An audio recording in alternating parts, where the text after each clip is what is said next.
Boardroom, Chapter 22, 3997 BC, Act 3. Day 3 of the Battle of Heaven was about to dawn. Luke had returned from his little scenario with Eve to a hero's welcome. He didn't react well to the limelight, and after a little congratulatory tour and gracious acceptance of handshakes from the leaders, he headed for the boardroom. The euphoria in the room was nearly suffocating to him, but he realized it was much needed after 2 days of less than successful results on the field of battle before them. Bells was doing high wings all around, and Nap and Ad were once again smiling. Jez was singing a victory song while swilling down a strong brew. "Gentlemen," Bells called above the euphoric din. There was no let-up in the volume of revelry. So he repeated his call, and then got up on the table in the boardroom and began to stamp his foot. Finally, things quieted a bit. "Gentlemen, please, gentlemen, we must get down to business. We got a great day ahead. What will our plan be?" "My cavalry charge will drive them from the field," Knapp said. "I agree. Again, my compliments to Luke. We must use his inspiration and make a massive strike starting before first light. I've weakened their left flank, and if we shift our center troops to our right, I will blitz through and the rout will be on." Cheers went up for this spiel from Ad.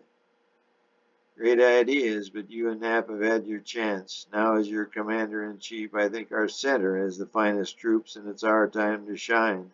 And shine we shall." Cheers went up. "I agree with our chief. He should lead, and we will form flanking forces and drive a wedge through the center of their line and right into the heart of the old man." Knapp held his wineglass high as he spoke.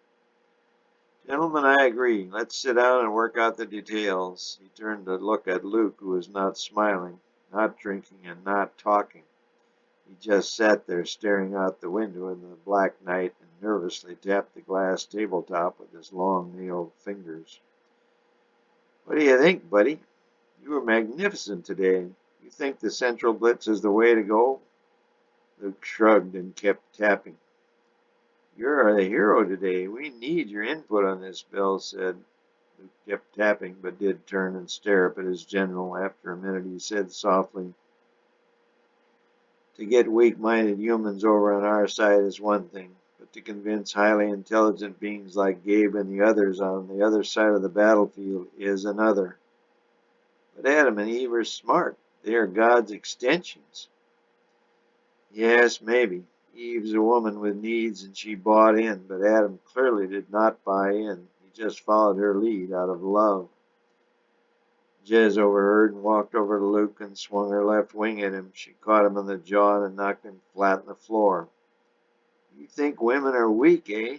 She then jumped down onto him and started to punch him. Bells and the others raced over and pulled Jez away from their new hero. She kept kicking and flapping and screaming. Luke shook his head and then got up slowly and sat back on the chair. After a couple of minutes of silence, Luke finally broke it. "Maybe we should back off and reassess. We could swing around and attack from another angle, or maybe pull back to another venue." Murmurs came from around the room. "Luke, we got 'em right where we want 'em. We'll wipe 'em out," Bells said fervently. He slapped his right fist into his left open palm. Luke pondered a bit, then began again. "I had a victory today, a good victory, but don't underestimate our opponent. Gabe is a close personal friend of mine. He is no slouch. He is smart and wise. He's held us off twice, and he most assuredly aims to do it again." "But you beat him today. Their morale is down. Angel, come on," Bells said. "Then if you get by Gabe and the boys and girls that are now our enemy, you've got Junior and Pops to contend with," Luke said. "But without his army, Pops will be easy prey. He'll be our prisoner. We'll put him to the work for us, make him do what we want," Knapp said. "I don't think you can control Pops. After all, he made us. You've seen him in action. He is awesome," Luke said. "But if we overwhelm him, we can subdue him," Ad retorted. Luke shook his head slowly, and even Bells gave Ad a look of skepticism. Then his face brightened. I've got it. We wipe out his force, then grab Junior as a hostage. Pops and Spirit will be forced to do whatever we want. Luke's face changed from a look of doubt to one of resolve as Jez sauntered over to him. Bells grabbed her arm to restrain her, but Luke held up his hand and Bells released her. She eased onto his lap and squirmed. Baby, do you think you can win over Junior to our side once we capture him? Jez said. Luke's infatuation with another woman he had talked with this day named Evie did not allow Jez motion to get the desired result she was hoping for in the new hero. The two stared into one another's eyes for a brief moment, then he looked up at Bells.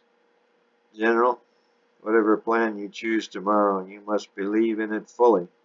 You must attack with no doubt in your mind that you will be successful. I know, we do, and we will. Can you come out early and show your face to our soldiers? Because of your great victory in Eden yesterday, the sight of you will no doubt inspire us to another day of victory. Luke nodded his approval, then turned back to Jez. She gave him a wry smile.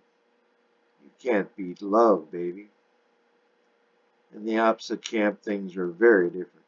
Pops and Spirit were totally out of sorts and left Junior to assist Gabe with defense plans for day 3. Everyone had seen via video or knew from word of mouth of the debacle in Eden. Many were angry, but more were depressed and puzzled. If weak-minded humans could not obey their maker, why should they?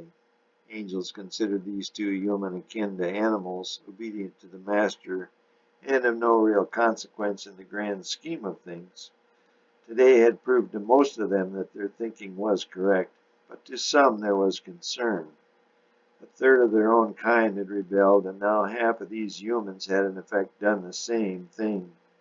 They didn't know how much significance to attach to the result in Eden, but clearly Pops had attached a lot to it. This had many worried about what he would do. Luke's theory had also circled in their camp, and many began to suspect that Pops would just wipe off the slate, clean all of his troubles, and start over. Many couldn't blame him, but they didn't like the thought of it nonetheless. Magnifying this was the sight of agony and death in front of them on the battlefield. Maybe Pops wouldn't have to wipe them out. They might just wipe each other out, solving all his problems but one, little Evie. A contingent led by Saul went up to see Pops, but he would not grant them audience. Finally, Spirit came out and reassured them that Pops was behind them 100%. He remained skeptical as he would not come out and meet them in person. Gabe and Junior sat alone in the boardroom. They had sent for Dave and Dwight to review their defense plans and promote some morale in the troop ranks, but it was a losing proposition at best. Where do you boys think they'll hit us tomorrow, Gabe? Junior asked. Gabe raised his wings in the air and shrugged. Well, they've hit us on our right and on our left. Only the center remains. Yeah, but maybe they'll rest a while, Junior said. They have to know we are very vulnerable on both our left and our right. If I was running their show, I'd hit us in both flanks and roll us up into a ball, surround us, and well, Yulee said. David and Dwight both gave an affirmative nod. Disengage? No. After today's win in that blasted garden, they're on a high. Bells will blitz forward with even more resolve than before, Gabe countered. I expect he would, but after today's fiasco, I wonder if he's running the show, Dwight said. Gabe leaned back and pondered the idea. Yeah, Luke may be the new hero as he was on Line Day, but I expect Bell still controls the army. And that's where the power is, Junior, Gabe said. You're probably right. I know Luke, Dave said. He's not a fighter. He's a thinker. No, Bells is still the one we'll have to contend with. Is he as arrogant as he looks? Junior asked. All in the room shook their heads in the affirmative. Well, I'll set things up for a strong center. I think his arrogance will not let him try anything else but a straight-on assault, Gabe said. Not so fast, Dwight said. I think Luke's actions today will have some influence. I think they will start on the flanks and then push their reserves into the center when both our flanks begin to cave, and they will cave. Okay, well, we have to set up for something. Can I get a consensus? Gabe said in exasperation. But no words were forthcoming from the confused little band that would in a few short hours decide the fate of billions of angels, 2 idiot human beings, and 3 members of the Godhead. Well, then, I guess I'll just leave forces as they are and adjust as we go, Gabe finally said. Again, all heads nodded in the affirmative. Junior stood and walked quietly to the door, leaving the others in deep and mixed thought. He then turned back and said to the little band, "We're counting on you."